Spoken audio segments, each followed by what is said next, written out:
Now let's take a look at our astable multivibrator configuration. And so as the name suggests, with this astable configuration, we have no stable states. So if we think about what our output is going to look like, we're just going to be oscillating between our low and high states with some predefined frequency. And so one application of these astable multivibrators would be something like a clock signal for a computer. So again, we have our 555 timer, similar to what we saw for our monostable multivibrator configuration. The main difference now is in our external circuitry, I've added a resistor RB, and I've slid this threshold down so that it connects to a different place compared to before. Other than that, connections to our VCC, our reset, our control voltage, our ground, our output are all unchanged. So again, I've also included the block diagram on the next page here, and we'll look at that in a second. But what I want to point out right now before we do that is we see that this capacitor voltage, VC, is now attached to both our threshold and our trigger inputs. So let's come down to our block diagram, and we can see that the capacitor voltage is then being input to our C2 comparator as well as to our C1 comparator. And so remember that for our C2 comparator, it's being compared against a value of 1/3 VCC due to this voltage divider.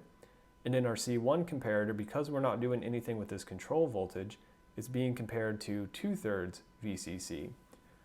So we'll talk about it a little more explicitly here in a little bit, but the basic idea is that our capacitor is going to charge up to 2/3 VCC. Conditions are going to change, it's going to discharge to 1/3 VCC, conditions will change, charges up to 2/3, and that cycle just repeats. So let's sort of step through that piece by piece and see if we can't figure out some periods for our output waveform. So let's assume that our capacitor is initially charging. So looking at this circuit, again, if we sort of just consider this perimeter here, we see that our capacitor is charging through both resistors RA and RB. So let's say our capacitor is charging through RA and RB.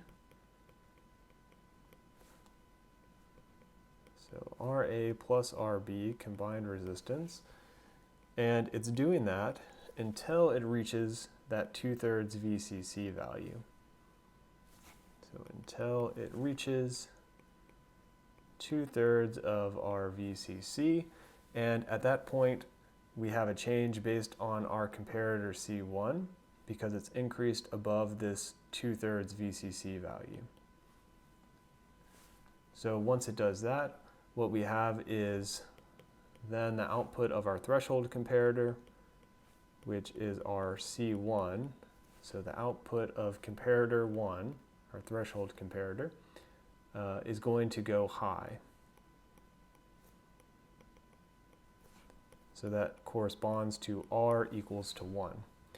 So what we can note is during this time, of course, because this capacitor voltage is also being put into our trigger comparator, we can note that our VC is greater than the 1/3 VCC during this time.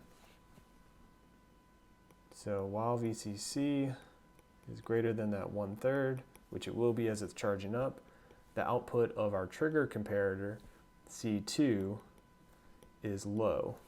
And so that corresponds to S equals 0. So R1 S0 means we have our reset. So therefore what we have is our Q0 is equal to 1. And our Q0 equals to 1, we can see from here, is going to turn on our discharge transistor and begin discharging the voltage in that capacitor. Now for our discharge path, well, let me write this first. So our discharge transistor is turned on. So now let's consider our discharge path. So as we can see here, through this discharge pin, our capacitor voltage is going through only RB, so RA is no longer part of this equation. And so what we're going to see in a little bit is we're going to have different time constants for our charging and discharging. And so that's going to allow us to adjust our duty cycle. So in this case, we're just charging discharging through RB, and then of course internally from this pin 7, we're going through our discharge transistor to ground here. Okay, so what we can say then, and let me just come down here and start this next thought here, is our capacitor begins discharging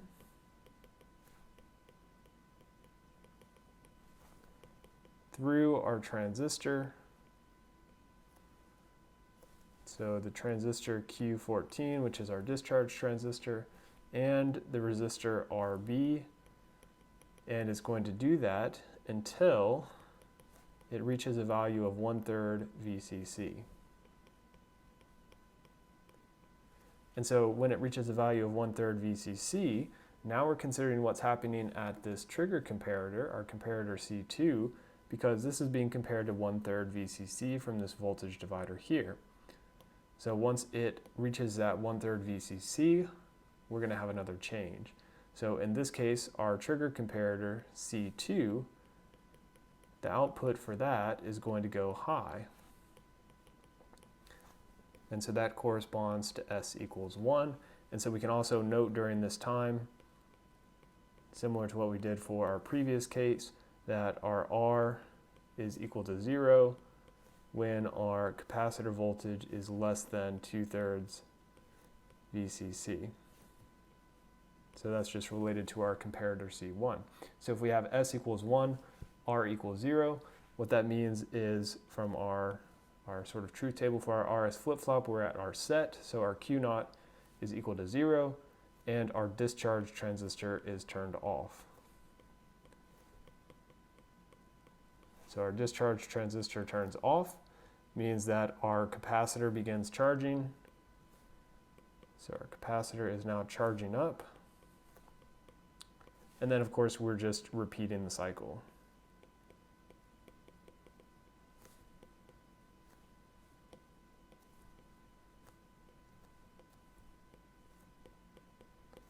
Because as our capacitor charged up, that's what we started out explaining here. So our capacitor is charging up, something happens. Our capacitor is discharging, something happens. Now our capacitor is charging again. So what we can note though is while we're here is when our capacitor is charging, we have Q0 equals 0. But again, keep in mind that we have this inverter here, so that means our output is going to be high. So our capacitor charging means that we have a high output, V out high, and our capacitor discharging means that our V out is low. And so going back to sort of what we said our waveform is expected to look like, we're going to have some time that it's high, some time that it's low, and that's going to be occurring at a fixed frequency and a fixed duty cycle. So of course I've just drawn this poorly. These should have the same widths, these pulses here. And so up here on the top, this would be during our capacitor charging time, and this would be discharging down here. Again, this should be the same width of those two plateaus, and I'll label that here in a little bit. So now we want to figure out what these times are. And so what we're going to do is we can say this is some time TC. And let me move this down away a little bit from that there. Oops. Discharging. Okay, so we've got our TC here, so that's going to be our time for charging. Here we have our TD, so this is our time for discharge. And then again, this should be that same TC. I've just drawn it a little poorly so it doesn't look the same. And then of course, TD after that, TC after that, it just repeats on and on. So let's see if we can't figure out what these two discharging times are, or rather these two times, one charging, one discharging.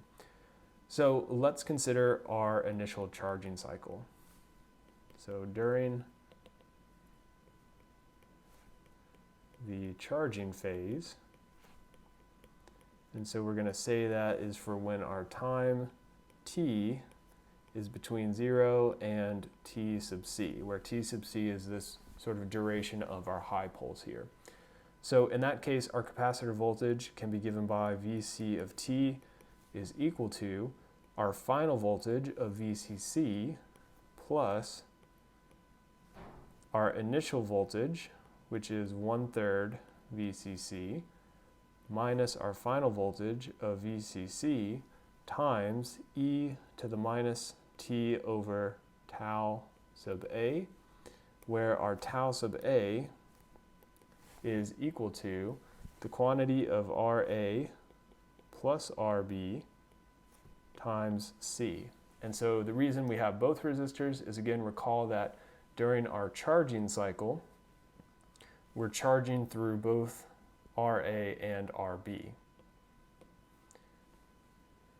And another thing to keep in mind, as I'm saying, our final voltage is VCC. Of course, it never actually reaches VCC because something is going to happen. Our comparator C1 is going to change states as it reaches 2/3 VCC.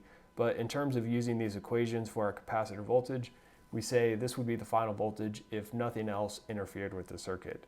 If you have questions about using those equations, let me know.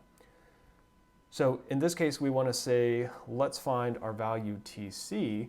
So we can say when our time is equal to Tc, we should have a voltage Vc at time Tc is equal to 2/3 VCC. So basically, what we're saying is if we mark this point as 0 and this is TCC, the right highlighted point there is once our capacitor voltage has reached 2/3 VCC and our comparator states switch. Okay, so let's plug that into this equation up here. So we're saying our our capacitor voltage is 2/3 VCC, which is equal to, technology's acting up on me a bit here. So our 2/3 VCC is going to be equal to the VCC minus, now 1/3 minus VCC is going to be minus 2/3 VCC times e to the minus Tc divided by tau a. So we can solve this for our Tc, of course. And what we're going to see is, again, our VCC is going to be canceling out, and we're going to be left with tau sub a times log 2, which is going to be equal to approximately, so our tau a was Ra, quantity Ra plus Rb times C, and then our log 2 is approximately 0.693. So there's an equation for our Tc, or our time that our pulse is high. So now we want to figure out this Td time. So for this, we want to consider our discharge phase. It's really not being friendly today, sorry about that. So during the discharge phase, and let's say this is for time t prime, which is between 0 and Td. The reason I'm using t prime is, again, just for mathematical correctness, we could say that's t, no big difference. But our capacitor voltage, in this case, is going to be given by 2/3 VCC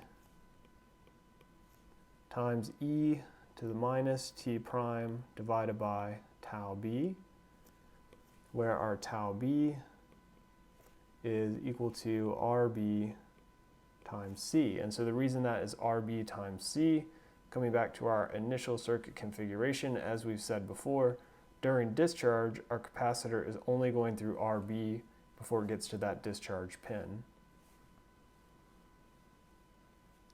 So one reason this equation doesn't look as complete as the other, of course, if we are discharging, our final value, if nothing else were to interact with the circuit, would be 0.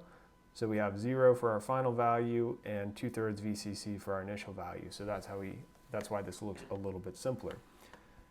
So again, our sort of point of interest is we want to know our T primed equals Td, so we can solve for that Td. And we know at that point we should have our capacitor voltage equal to 1/3 VCC. Okay, so plugging that into this equation up here, we have our capacitor voltage is 1/3 VCC. which is equal to 2/3 VCC times e to the minus, now our t primed is equal to td, divided by tau sub b. And so again, like we've seen before, the VCC terms cancel out, and we can solve for our td, which is our period of our pulse being low. And so that's tau sub b times log of 2, which is approximately RB times C times 0.693. So that's the expression for our time that we're low in our pulse. So, but ultimately we want to find our oscillation frequency. Well, of course, looking at this simple waveform here, we could say that our overall period is the combination of Tc and Td, and then our frequency is just going to be 1 divided by that. So let's come down here and put that into an equation. So this is investigating our oscillation frequency. So our oscillation frequency is equal to 1 divided by the overall period, where our overall period is Tc plus Td. And so if we plug that in, we have in the denominator then log of 2 times the quantity of Ra plus 2Rb times C, and all of that divided by 1. So that's how we determine, or how we can either calculate our oscillation frequency or determine necessary component values to get a desired oscillation frequency. One other important thing that we want to note is our duty cycle. So for our duty cycle, we can define it as, let's just say it's D, and so that's going to be equal to our time on, Tc, divided by the overall period T, and multiplied by 100. And so that ends up being Ra plus Rb in the numerator, divided by Ra plus 2Rb in the denominator, and then times our 100%. So again, we see that our oscillation frequency, our duty cycle, is only dependent on our external circuitry of this 5/5 timer. So that's, again, pretty cool stuff. So let's look a little closer at this duty cycle frequency, let's look a little closer at our duty cycle equation here. And we can consider a couple extreme cases. If we consider the case of our Ra resistor being much less than our Rb resistor, by inspection of the numerator and denominator, we can see that's going to approach a 50% duty cycle. The other extreme case is, of course, if our Rb is much less than our Ra, in which case we're going to be approaching a 100% duty cycle. So what that means is for this particular configuration we've shown, we cannot go below 50% duty cycle. We have to stay between 50 and 100. There are certainly other configurations that help us get around this restriction, and one of the questions I'm going to pose in the post lab is how we could do that.